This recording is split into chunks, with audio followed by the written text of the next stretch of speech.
नमस्कार दोस्तों, स्वागत है आपका अपने YouTube channel study with Pradeep में। दोस्तों आज हम लोग जीके स्टैटिक जीके का सेकंड पार्ट देख रहे हैं। क्वेश्चन नंबर 1 में दिया है, संविधान की किस अनुसूची में राज्य व केंद्र शासित प्रदेशों और उनके अधिक क्षेत्रों की सूची शामिल है। जब राज्य और केंद्र शासित प्रदेश दोनों की अनुसूची पूछ देता है तो इसका पहली हो जाएगा। पहली अनुसूची में ही राज्य और केंद्र शासित प्रदेश के बारे में दिया गया है, तो इसका पहला ही ऑप्शन सही हो जाएगा, ऑप्शन नंबर ए। लेकिन हम लोग बाकी ऑप्शन को चेक किया जाए। बाकी ऑप्शन में क्या दिया है? बाकी ऑप्शन में दिया है, बी में दिया है आठवीं अनुसूची। आठवीं अनुसूची में क्या दिया है? आठवीं अनुसूची किससे रिलेटेड है? ये भाषा से रिलेटेड है। आठवीं अनुसूची हमारी भाषा से रिलेटेड है। किस ऑप्शन में दिया है? बी में। किससे रिलेटेड है? ये भाषा से। भाषा, जब संविधान बनी तो भाषा कितनी थी? 14। वर्तमान में वो कितनी भाषाएं हैं? वर्तमान में 22 भाषाएं हैं। वर्तमान में कितनी है? 22। वर्तमान में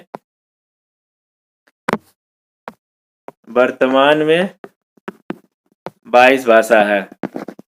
संविधान जब बना उस समय कितनी थी? 14। आठवीं अनुसूची हम लोग देख लिए क्या है ये।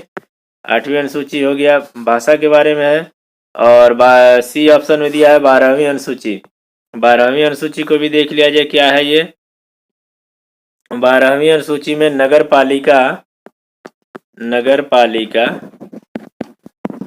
पालिका को संवैधानिक दर्जा दिया गया। नगर पालिका को संवैधानिक दर्जा दिया गया। किसके माध्यम से? ये 74वें संविधान संशोधन से। 74वें संविधान संशोधन से क्या हुआ था? 12वीं अनुसूची को जोड़ा गया 74वें संविधान संशोधन से। इसमें क्या हुआ? इसमें नगर पालिका को संवैधानिक दर्जा दिया गया। तो 11वीं अनुसूची में यहाँ पे दिया नहीं है, लेकिन 11वीं अनुसूची को भी हम लोग देख लेते हैं। 11वीं अनुसूची में क्या हुआ था? ग्राम पंचायत को संवैधानिक दर्जा दिया गया। संवैधानिक दर्जा दिया गया। इसके पहले ग्राम पंचायत और नगर पालिका को संविधान में संवैधानिक दर्जा प्राप्त नहीं था। ये किससे दिया गया था? ये 73वें संविधान संशोधन द्वारा।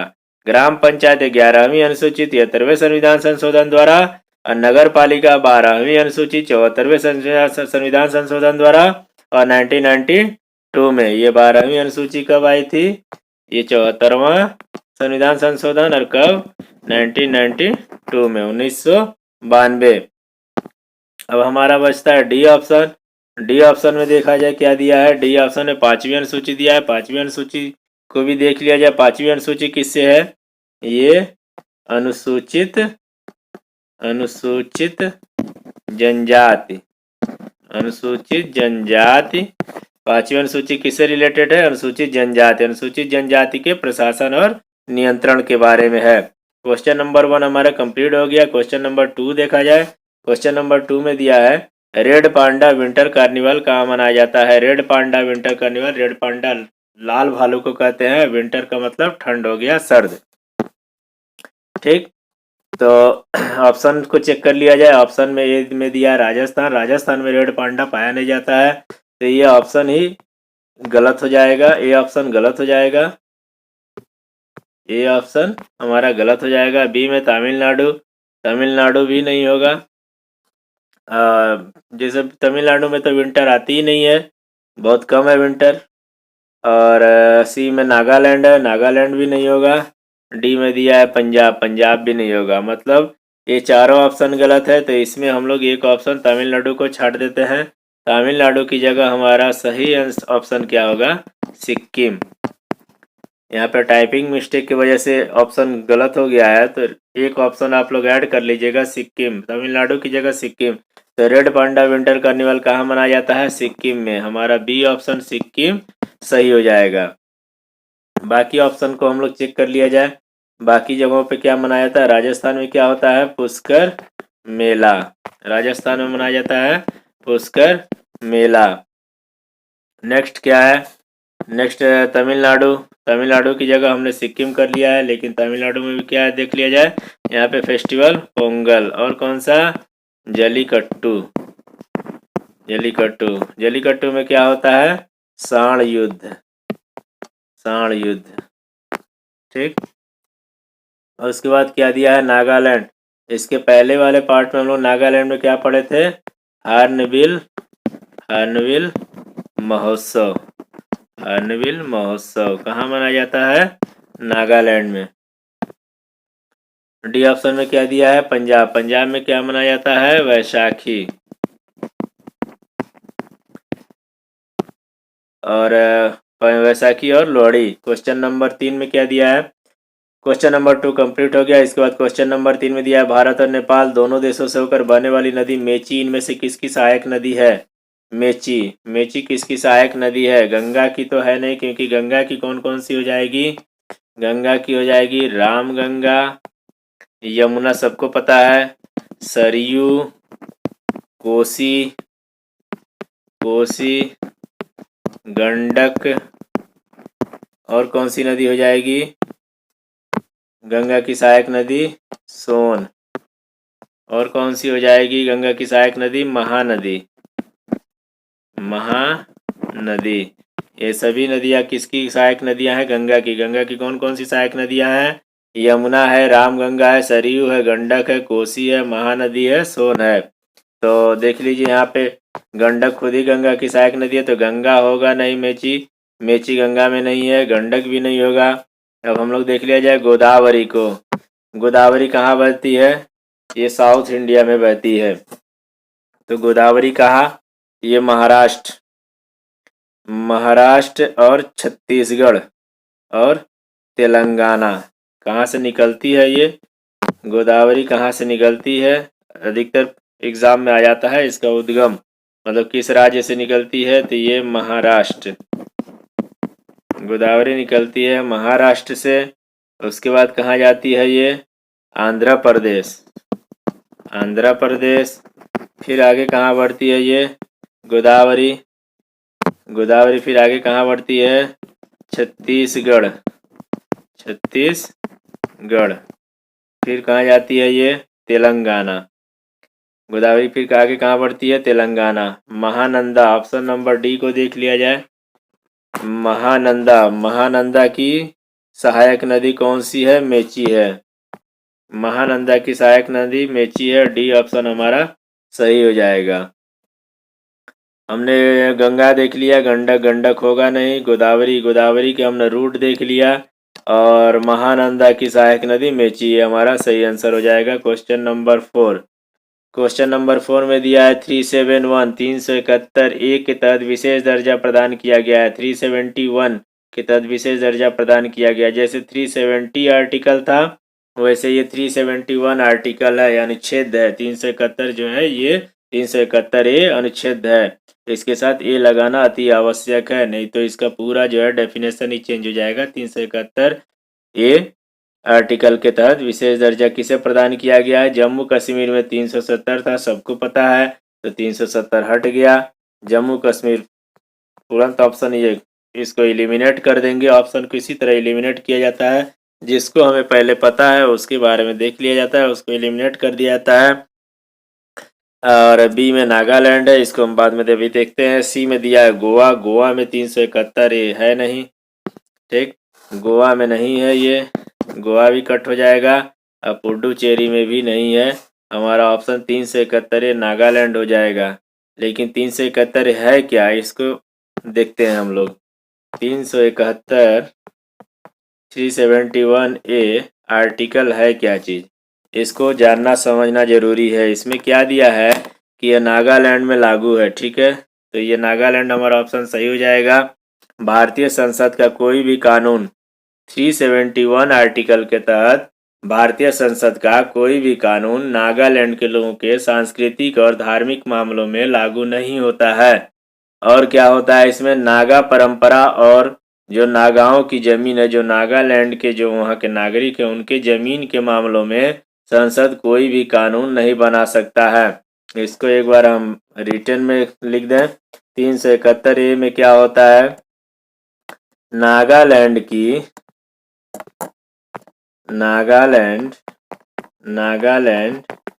की सांस्कृतिक और धार्मिक परंपराओं में संसद कोई कानून नहीं बना सकता है। और क्या नहीं कर सकता है संसद?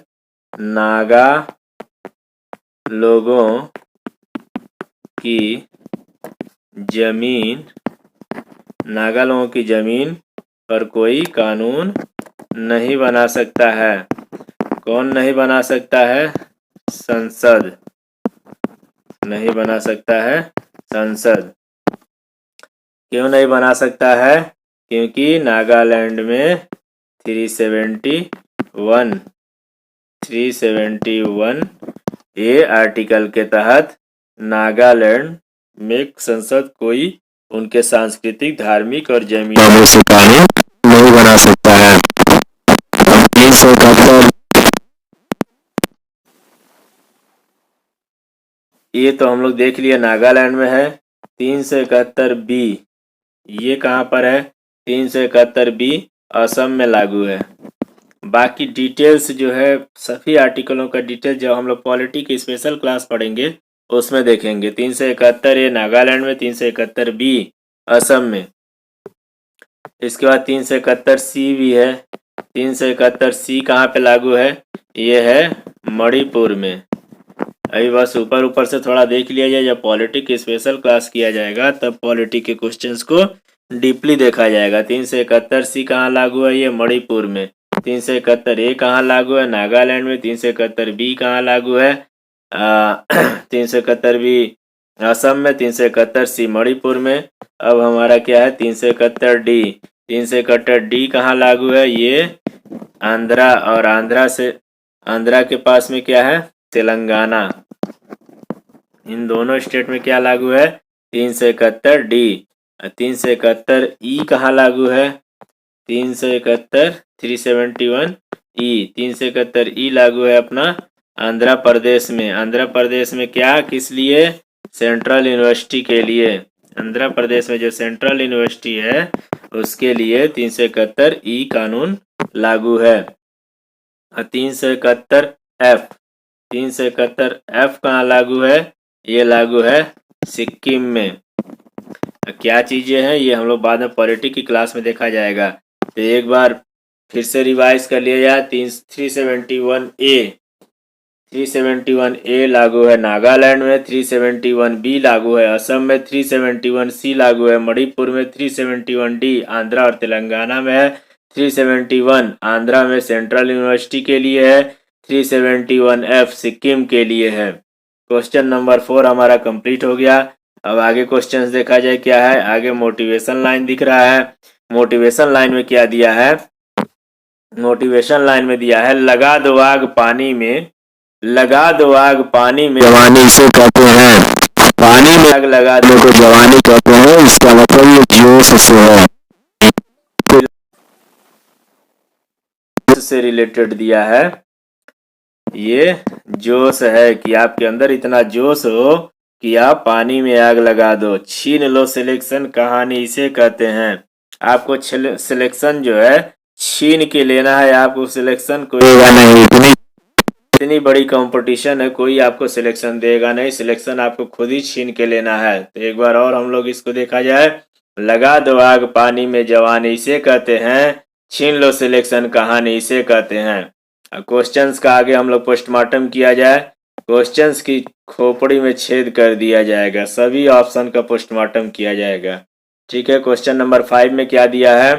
किस संविधान संशोधन के तहत जीएसटी लागू किया गया? Gabbar Singh tax, GST. राहुल गांधी द्वारा क्या कहा जाता है? Gabbar Singh tax, bad GST. अब बैड जीएसटी है कि गुड जीएसटी, उससे हमको कोई लेना देना नहीं है। अभी हम लोग देखा जाए कि किस संविधान संशोधन के तहत जीएसटी लागू किया गया। ऑप्शन नंबर ए में दिया है 105वां संविधान संशोधन। 105वां संविधान संशोधन में क्या हुआ था? 122वां बी में दिया है, सी में 101 दिया है और डी में 103 दिया है। और जीएसटी 101वां हुआ था। जीएसटी जो है 101वां संविधान संशोधन द्वारा हुआ था। तो ऑप्शन नंबर सी हमारा राइट आंसर हो जाएगा। पहले हम राइट आंसर को देख लें। राइट आंसर हमारा क्या है? सी नंबर है, ऑप्शन नंबर सी 101वां संविधान संशोधन द्वारा हुआ था। जीएसटी लागू कब ये हुआ था? ये 2016 में हुआ था, जो 2016 में जीएसटी बिल पास करके 2016 में ही जीएसटी को नहीं, 2017 में जीएसटी को लागू कर दिया गया था। 1 जुलाई 2017 को जीएसटी लागू कर दिया गया था। 2016 में जीएसटी को पास किया गया था 101वें संविधान संशोधन द्वारा। ऑप्शन नंबर ए को देखा जाए, ऑप्शन नंबर ए में दिया है 105। 105वां संविधान संशोधन क्या है? सामाजिक एवं शैक्षणिक पिछड़ा वर्ग की पहचान के लिए है। सामाजिक एवं शैक्षणिक पिछड़ा वर्ग की पहचान के लिए ये बना है। सामाजिक और शैक्षणिक पिछड़ा वर्ग के लिए। किसके लिए? पिछड़ा वर्ग के लिए। पिछड़ा वर्ग के लिए, सामाजिक और शैक्षणिक पिछड़ा वर्ग के लिए संविधान संशोधन किसका है? 105वां है। 122वां में क्या है? 122वां में वो 101 से ही रिलेटेड है। वो 122 में जो है जीएसटी बिल से रिलेटेड है। इसमें क्या है? जीएसटी बिल नंबर 122वें संविधान संशोधन से क्या है कि जीएसटी बिल नंबर डालना अनिवार्य है। ये 122वें संविधान संशोधन द्वारा है। और ऑप्शन नंबर ए देख लिए हम लोग। 105 में क्या है? 105 में सामाजिक एवं शैक्षणिक पिछड़ा वर्ग की पहचान के लिए 105वां संविधान संशोधन लाया गया था। 122 में क्या है? 122 में जीएसटी बिल नंबर से रिलेटेड है।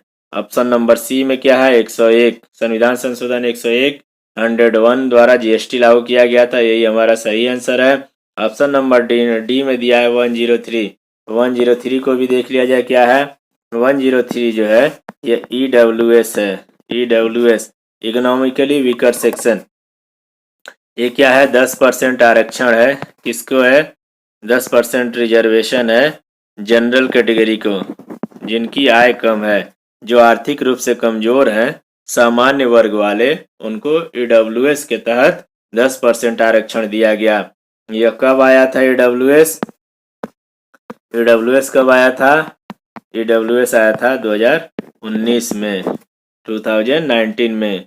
ये किसके लिए है? सामान्य वर्ग के आर्थिक रूप से कमजोर लोगों के लिए है, जिनकी आय कम है, उनके लिए है। ये किस संविधान संशोधन के तहत है? 103 में क्या है? ईडब्ल्यूएस कब आया था? 2019 में।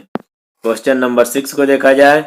हिंदू और मुसलमान मतदाताओं को विभाजित करने के लिए कौन सा विधेयक पेश किया गया?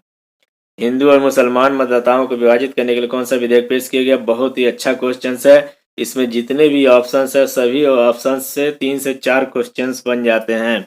हर एग्जाम में इनसे क्वेश्चन आते हैं। मार्लो मिंटो सुधार को ऑप्शन नंबर ए में दिया है। ऑप्शन नंबर बी में रॉलेट एक्ट दिया है। ऑप्शन नंबर सी में इल्बर्ट बिल है। ऑप्शन नंबर डी में पूना पैक्ट है। अब देखिए, हम लोग ऑप्शन को पहले एलिमिनेट किया जाए। ठीक है, ऑप्शन को एलिमिनेट किया जाए। इसमें हिंदू मुस्लिम विभाजित करने का विधेयक है। तो देखिए, रॉलेट एक्ट क्या था? इसे काला कानून, अभी इसका हम लोग डिटेल्स देखेंगे। पूना पैक्ट में क्या हुआ? गांधी और अंबेडकर के समझौता हुआ। गांधी जी और अंबेडकर जी में समझौता हुआ। तो यहाँ पे ये दोनों ऑप्शन जो है एलिमिनेट हो गए। अब हमारा बचता है ऑप्शन मार्ले मिंटो सुधार और इल्बर्ट बिल। मार्ले मिंटो सुधार कब आया था? अब आगे हम लोग अब इसका पूरा डिटेल्स देखा जाए, उसके बाद सही आंसर टिक किया जाएगा। मार्ले मिंटो सुधार आया था 1909 में। 1909 में भारत परिषद अधिनियम के तत्कालीन वायसराय 1909 में भारत परिषद अधिनियम के तत्कालीन वायसराय लॉर्ड मिंटो के नाम से यह जाना जाता है। लॉर्ड मिंटो ने सांप्रदायिकता को वैधानिक रूप प्रदान किया।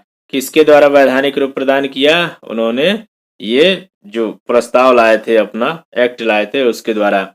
इसलिए इन्हें सांप्रदायिक निर्वाचन का जनक कहा जाता है। भाई, क्या इसमें खामियां थी, इसको हम लोग देख लिया जाए। इस अधिनियम द्वारा मुसलमानों के लिए सांप्रदायिक प्रतिनिधित्व तथा अलग निर्वाचन क्षेत्रों की व्यवस्था स्थापन की गई। देखिए, मार्ले मिंटो सुधार की कमी क्या थी? इसमें मुसलमान लोगों के लिए अलग निर्वाचन सूची, उनकी अलग निर्वाचन की व्यवस्था की गई। उनका अलग से निर्वाचन भी होगा। किनके लिए? मुसलमान लोगों के लिए। मतलब हिंदू को लिए अलग और मुसलमान के लिए अलग। इसमें क्या होता है कि हिंदू और मुसलमानों के बीच में ये खाई पैदा कर रहे थे। अंग्रेजों की यहीं से शुरू होती है, फूट करो राज करो, फूट डालो और राज करो। तभी से क्या शुरू हो जाती है? फूट डालो और राज करो। हिंदू मुस्लिम में फूट डालो और राज करो। तो इस अधिनियम में इन्होंने क्या किया? मुसलमानों के लिए अलग निर्वाचन व्यवस्था की, लेकिन बाद में इसका विरोध होने के बाद ये हटा दिया गया। और इसकी अच्छाइयाँ भी थी मार्ले मिंटो सुधार की। अच्छाइयों को देख लिया जाए। अच्छाइयों में एक बहुत इंपॉर्टेंट क्वेश्चन आता है कि पहली बार किसी भारतीय को कौन वो भारतीय थे? सत्येंद्र सत्येंद्रनाथ सिन्हा। सत्येंद्रनाथ सिन्हा कौन थे? पहली बार किसी भारतीय को वायसराय की कार्यपालिका परिषद में रखा गया। किनको रखा गया? सत्येंद्रनाथ सिन्हा को।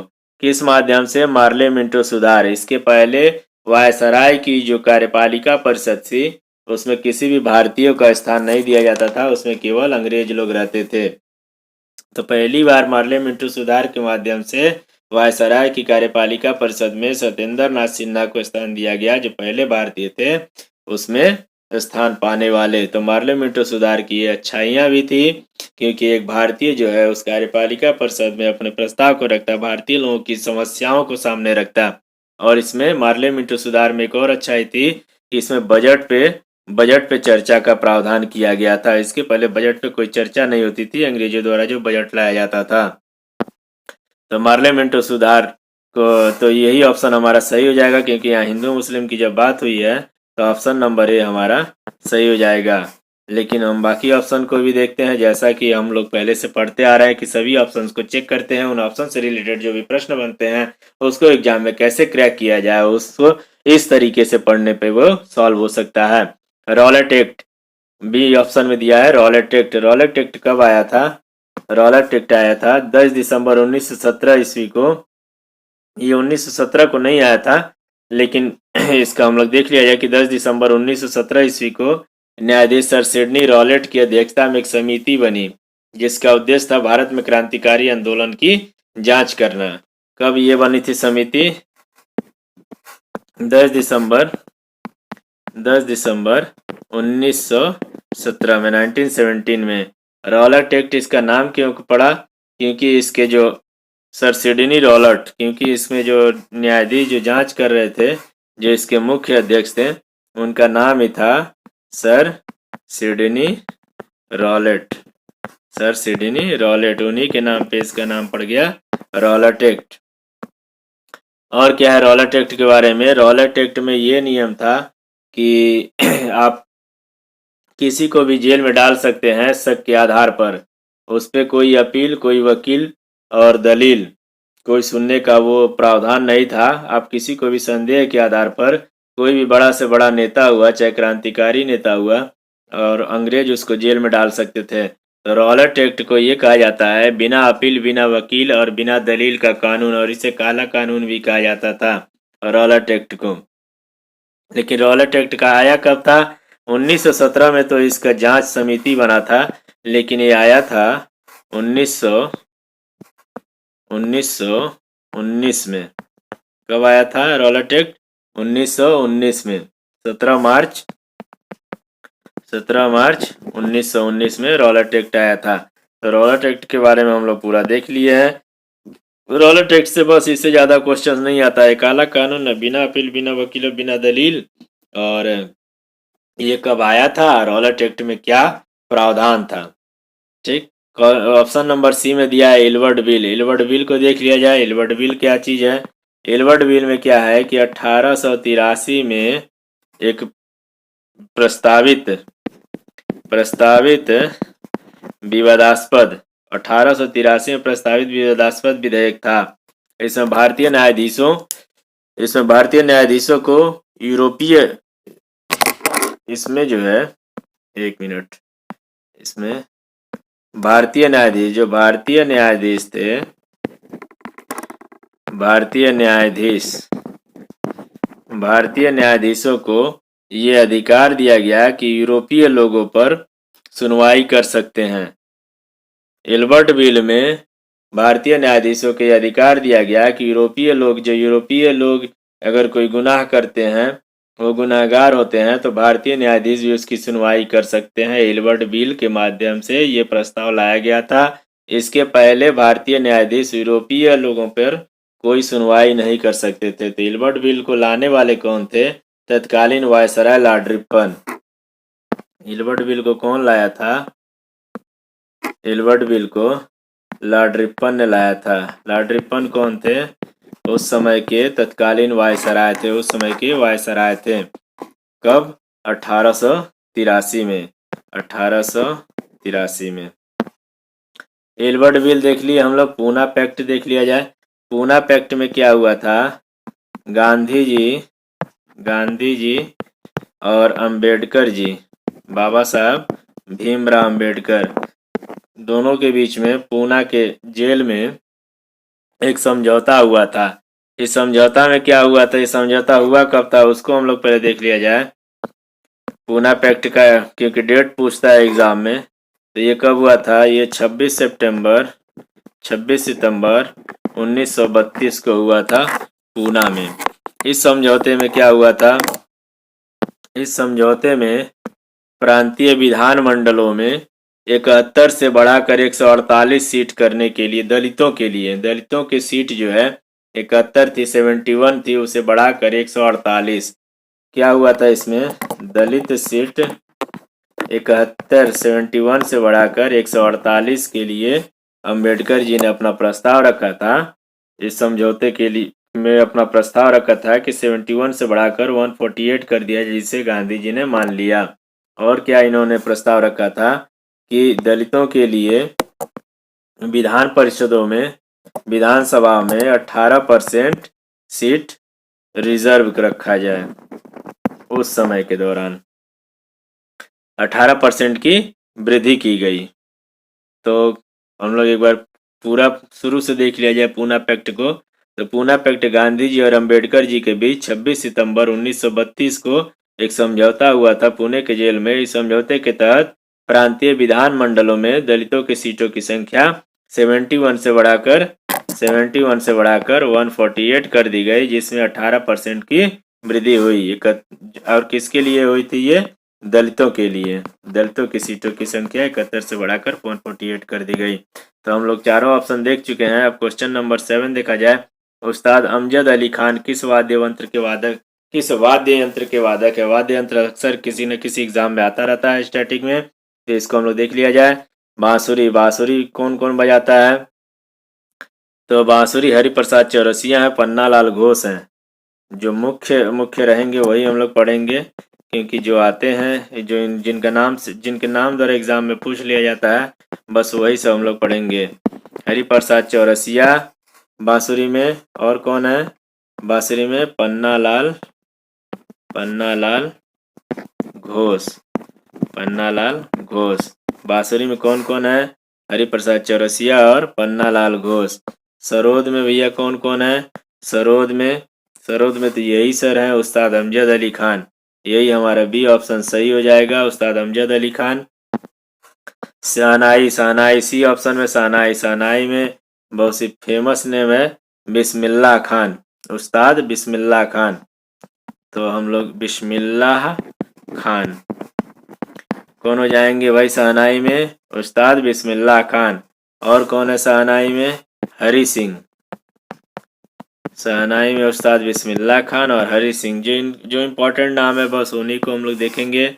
संतूर ऑप्शन नंबर डी में दिया है संतूर के लिए पंडित शिव कुमार शर्मा। संतूर में हो जाएंगे पंडित शिव कुमार शर्मा। और एक है भजन सोपोरी, जिनका हाल ही में निधन हो गया। संतूर में कौन है? भजन सोपोरी। संतूर में भजन सोपोरी और पंडित शिव कुमार शर्मा। शहनाई में ऑप्शन नंबर सी में जो है उस्ताद बिस्मिल्लाह खान और हरी सिंह। और सरोद में उस्ताद अमजद अली खान। बांसुरी ऑप्शन नंबर ए में जो दिया हरिप्रसाद चौरसिया और पन्नालाल घोष। क्वेश्चन नंबर 8 में देखा जाए, भोटिया भोटिया भारत के किस राज्य से संबंधित अनुसूचित जाति है? क्वेश्चन नंबर 8 में दिया है, भोटिया भारत के किस राज्य से संबंधित अनुसूचित जाति है? ए में दिया है राजस्थान, बी में दिया उत्तराखंड, सी में दिया है राजस्थान, डी में दिया है मध्य प्रदेश। भोटिया राजस्थान की है नहीं, क्योंकि राजस्थान में क्या है? राजस्थान में है मीणा, मीणा जनजाति है। और कौन सी जनजाति है? भील, भील भील जनजाति और मीणा जनजाति कहाँ की है? राजस्थान की है। ऑप्शन नंबर बी में दिया उत्तराखंड, उत्तराखंड कहाँ की है? उत्तराखंड मतलब उत्तराखंड की कौन सी जनजाति है? भोटिया जनजाति कहाँ की है? उत्तराखंड की है। ऑप्शन नंबर बी सही हो जाएगा। भोटिया जनजाति कहाँ पाई जाती है? उत्तराखंड में। ऑप्शन नंबर सी में क्या दिया है? ऑप्शन नंबर सी में दोबारा राजस्थान दे दिया है, तो ये ऑप्शन गलत है। और ऑप्शन नंबर डी में मध्य प्रदेश है। मध्य प्रदेश में कौन सी जनजाति है? भील जनजातियों की संख्या बहुत अधिक है मध्य प्रदेश में। और मध्य प्रदेश भारत का ऐसा राज्य है जहाँ पे सबसे अधिक जनजातियां पाई जाती हैं। हाँ, ऑप्शन नंबर सी में ये राजस्थान नहीं होगा, ऑप्शन नंबर सी में टाइपिंग मिस्टेक है, यहाँ पे होगा महाराष्ट्र। ऑप्शन नंबर सी में महाराष्ट्र होगा, यहाँ पे इसको करेक्शन कर लीजिएगा, ऑप्शन नंबर सी में महाराष्ट्र होगा। अब महाराष्ट्र की जनजाति कौन सी है? महाराष्ट्र की जो जनजाति है इसमें वारली होगा, कोली होगा। महाराष्ट्र में कौन सी जनजाति पाई जाती है? वारली पाई जाती है, कोली पाई जाती है और भील भी पाई जाती है। अब भारत के सबसे अधिक जनजातियों वाला राज्य कौन है? मध्य प्रदेश। भोटिया भारत के किस राज्य से संबंधित अनुसूचित जाति है? उत्तराखंड। राजस्थान में कौन सी जनजाति पाई जाती है? भील और मीना। क्वेश्चन नंबर 9 में क्या दिया है? भारतीय संसद का उच्च सदन कौन सा है? देखिए, एक होता है लोकसभा, एक होता है राज्यसभा भारतीय संसद में। तो राज्यसभा जो है ये उच्च सदन है, लोकसभा जो है ये निम्न सदन है। उच्च सदन कौन सा है? राज्यसभा। और ऑप्शन नंबर ए में दिया है राष्ट्रपति भवन, उससे कोई मतलब ही नहीं है, फर्जी ऑप्शन है। डी में दिया है विधान परिषद, विधान परिषद भी उच्च सदन होता है, लेकिन ये कहाँ का होता है? ये राज्यों में होता है। कहाँ होता है ये? राज्यों में। राज्यों में क्या होता है? विधान परिषद। विधान परिषद जो होता है राज्यों का उच्च सदन है। कहाँ कहाँ विधान परिषद है? भारत में केवल 6 राज्यों में। देख लिया जाए, कभी कभी एग्जाम में आ जाता है। 6 राज्यों में केवल विधान परिषद है। किन किन राज्यों में है हम लोग देख लेते हैं। तेलंगाना में है, तेलंगाना में है। और किस राज्य में है? तेलंगाना के बाद हो जाएगा आंध्रा। विधान परिषद कहाँ है? तेलंगाना में है, आंध्रा में है। आंध्रा के बाद कर्नाटका में है, कर्नाटका के बाद आपका यूपी में है, कर्नाटका के बाद यूपी में है। उसके बाद महाराष्ट्र में है और बिहार में है। कहाँ कहाँ है विधान परिषद? तेलंगाना में है, आंध्र प्रदेश में है, कर्नाटका में है, यूपी में है, मतलब उत्तर प्रदेश में, महाराष्ट्र में है, बिहार में है। तो यहाँ भी हमने सभी ऑप्शन को चेक कर लिया है। अब बढ़ते हैं आगे क्वेश्चंस में। क्वेश्चन नंबर 10 में क्या दिया है? किस मूल भारतीय राजवंश ने अपने शासकों के चित्र वाले सिक्के जारी किए थे? किस मूल भारतीय राजवंश, मूल भारतीय मतलब भारत का जो राजवंश था, जो बाहर से आए थे मुगल और मतलब जो मुगल और जो लोधी वगैरह जो भी थे उन लोगों के लिए नहीं है ये। और ये है जो भारत के जो मूल भारतीय राजवंश जो यहीं के थे, ने अपने शासकों के चित्र वाले सिक्के जारी किए थे। ए में दिया है पेशवा, बी में दिया राष्ट्रकूट, सी में सातवाहन, डी पांड्या वंश। देखिए इसमें सभी नाम जो है ये मूल भारतीय राजवंशों के नाम भी दे दिए हैं। अब इसमें से हमको फाइंड करना है कि कैसे होगा, कौन सा ऑप्शन को एलिमिनेट किया जाए इसमें। देखिए जो मूल शासकों के चित्र वाले जो है ये पेशवा नहीं होगा, सबसे पहले ये गलत हो जाएगा। राष्ट्रकूट बच रहा है, सातवाहन बन रहा है, पांडे वंश का जो है हम आगे क्वेश्चंस में फिर आएगा, इसका डिस्कस करेंगे। ये साउथ इंडिया का जो है राजवंश था पांडे वंश, दक्षिण भारत का। राष्ट्रकूट भी दक्षिण भारत का। राष्ट्रकूट के संस्थापक कौन थे? राष्ट्रकूट के संस्थापक दंती दुर्ग थे। इसके कौन थे? दंती दुर्ग। राष्ट्रकूट के संस्थापक दंती दुर्ग थे। दंती दुर्ग। और राष्ट्रकूट के बारे में क्या है? इनकी राजधानी क्या थी? इनकी राजधानी मान्या खेट थी। ये लोग कहाँ के थे? दक्षिण भारत के। पेशवा को भी एक बार हम लोग देख लिया जाए कि पेशवा ये किस संदर्भ में दिया है। पेशवा ये मराठा शासकों के जो प्रधानमंत्री होते थे, प्रधानमंत्री को पेशवा कहा जाता था। प्रधानमंत्री को पेशवा कहा जाता था। मराठा साम्राज्य में जो प्रधानमंत्री होता था उसमें अष्ट प्रधान, 8 जो उसमें उच्च टाइप के लोग रहते थे, मतलब प्रधानमंत्री, मंत्री, सेनापति। उन 8 लोगों में से जो मेन होता, जो प्रधानमंत्री होता था, वही पेशवा होता था। पेशवा का एक हिस्ट्री देख लिया जाए। बालाजी विश्वनाथ को पेशवा की उपाधि मराठा शासक साहू जी ने दी थी।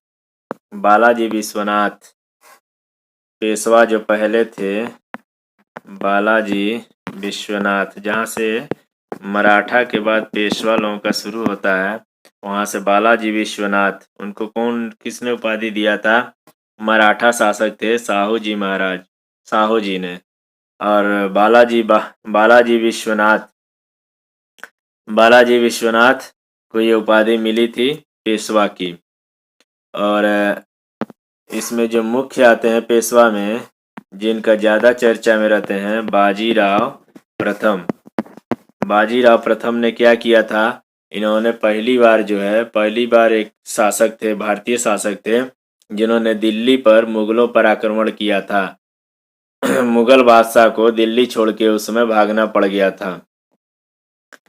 और एक है बाजीराव जो प्रथम है, उनका एक और कहानी है कि मस्तानी जो थी, मस्तानी के साथ इनके संबंधों के बारे में चर्चा में रहते थे। मस्तानी कौन थी? ये बुंदेलखंड के राजा छत्रसाल की पुत्री थी। और सतवाहन, पेशवा हो गया, राष्ट्रकूट हो गया, सतवाहन हमारा सही ऑप्शन हो जाएगा कि अपने शासकों के चित्र वाले सिक्के जारी किए थे। सतवाहन वंश ने अपने शासकों के चित्र वाले सिक्के जारी किए थे। अब पांड्य वंश हम लोग आगे क्वेश्चंस में पढ़ेंगे। दक्षिण भारतीय एक साथ ऑप्शंस हैं, उसमें हम लोग पढ़ा जाएगा। क्वेश्चंस नंबर 11 में दिया है कि कौन सा पौधा थैलोफाइटा नहीं है? चारा, उल्वा, यूलोथ्रिक्स, फ्यूनेरिया। देखिए थैलोफाइटा कौन नहीं है? तो ये थैलोफाइटा है, ये भी थैलोफाइटा है, ये भी थैलोफाइटा है। ये जो फ्यूनेरिया, ये थैलोफाइटा नहीं होगा। ये क्या होगा? ये ब्रायोफाइटा होगा। ये ब्रायोफाइटा होगा। फ्यूनेरिया ब्रायोफाइटा होगा। बाकी सब क्या होगा? थैलोफाइटा होगा। थैलोफाइटा और ब्रायोफाइटा होता क्या, उसको समझ लिया जाए। थैलोफाइटा में कवक होते हैं, शैवाल होते हैं और लाइकेन होते हैं। थैलोफाइटा में क्या होता है? कवक, शैवाल और लाइकेन। कवक, शैवाल और लाइकेन। तो थैलोफाइटा क्या है? ये इसमें जड़, तना और पत्ती विकसित नहीं होती है। थैलोफाइटा में जड़, तना और पत्ती विकसित नहीं होती है। थैलोफाइटा है चारा, उल्वा, यूलोथ्रिक्स। फिनोरिया क्या है? ये ब्रायोफाइटा है। ब्रायोफाइटा क्या होता है? ब्रायोफाइटा कम विकसित होते हैं।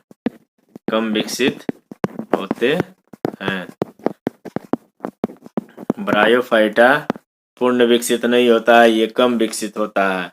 और थैलोफाइटा जो है वो, उसमें तना, जड़, पत्ती कुछ विकसित नहीं होता है। तो इसमें हम लोग 4 ऑप्शन को चेक कर लिए। क्वेश्चन नंबर 12 में, क्वेश्चन नंबर 12 में दिया है किस राजवंश ने दक्षिण पूर्व एशिया में शिपिंग उद्यम स्थापित किए थे? ये देखिए दक्षिण पूर्व एशिया मतलब दक्षिण भारत का क्वेश्चन आ गया है।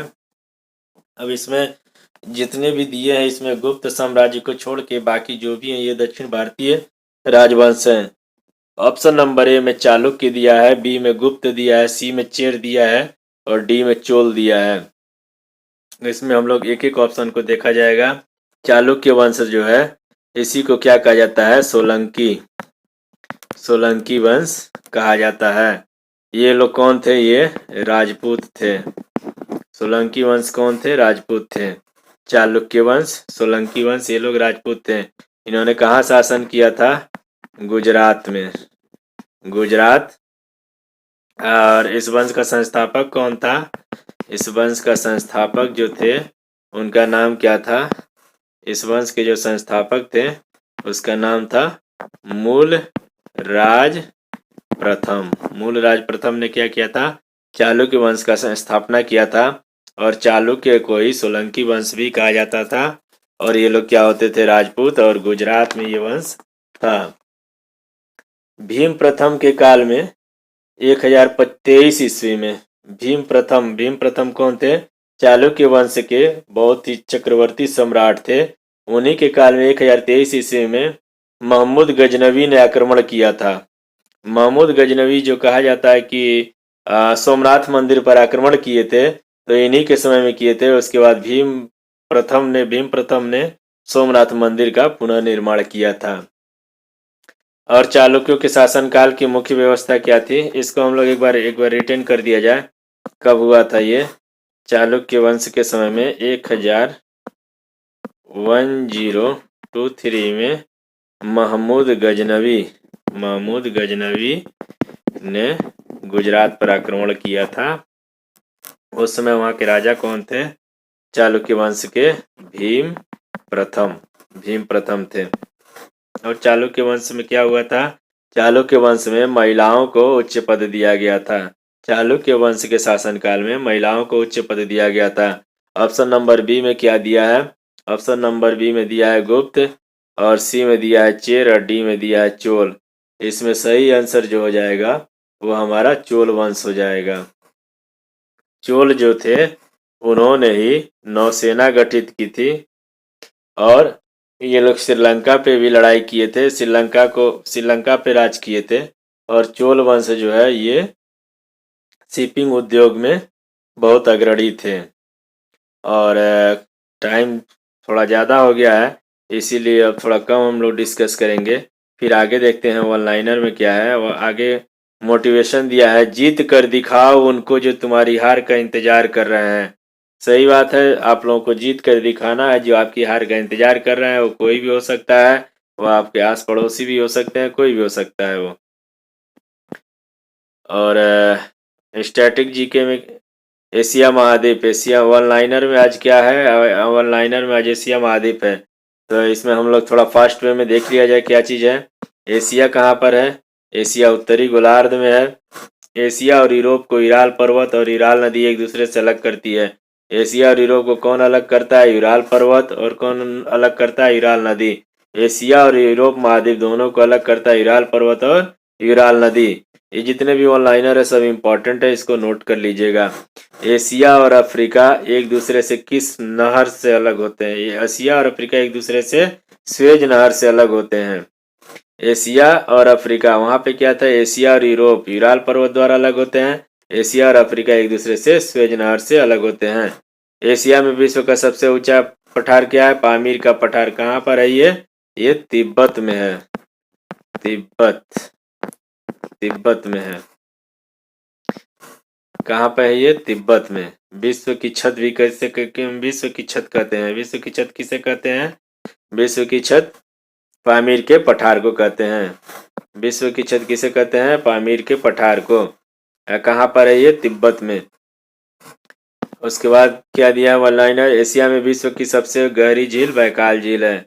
बैकाल झील कहाँ है? एशिया में। एशिया में विश्व की सबसे गहरी झील बैकाल झील है। नेक्स्ट क्या दिया है? एशिया में सबसे गहरा सागरी गर्त मेरियाना गर्त है, जो प्रशांत महासागर में है। मेरियाना गर्त मतलब सबसे गहरा स्थान जो है पृथ्वी पर, वह कहाँ पर है? प्रशांत महासागर में। किस देश के पास है ये? ये है फिलीपींस के पास। ये किस देश के पास है? फिलीपींस। नेक्स्ट हमारा वन लाइनर क्या है? एशिया की सबसे लंबी नदी कौन है? यांगटीसी क्यांग। एशिया की सबसे लंबी नदी यांगटीसी क्यांग। विश्व की सबसे लंबी नदी नील नदी। विश्व की सबसे नदी नील नदी। और वीडियो लंबा हो चुका है, इसी के साथ धन्यवाद। जय हिंद। आप लोग शेयर कर दीजिएगा अपने दोस्तों को जो भी तैयारी कर रहे हैं, और सब्सक्राइब भी कर दीजिएगा। बाकी लोगों को शेयर करके उनको सब्सक्राइब करने के लिए प्रोत्साहित करिए। धन्यवाद। जय हिंद।